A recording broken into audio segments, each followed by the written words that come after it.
Assalamualaikum. Today let's do chili garlic prawns, exactly like takeout. First thing, let's do our ginger garlic paste. I have here ginger and garlic.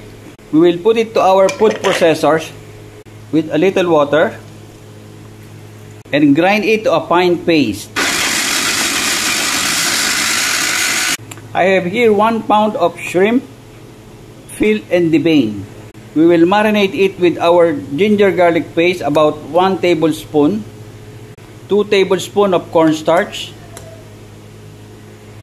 chili powder about half teaspoon, and half teaspoon of salt. We will mix it until well combined. I have here half onion roughly chopped, half red capsicum roughly chopped also.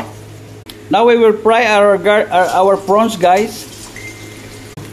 Flip it too open just to make it brown, guys. This is the color that we want, guys. Now we drain our prawns. Now time for sauteing our vegetables. Some more ginger and garlic paste and toast. Now we add our prawns, about tablespoon of sriracha sauce, tablespoon of soy sauce, and toast it well. Turn off the gas and time for our plating. Our chili and garlic prawns. Enjoy, guys. I hope you like it. Enjoy.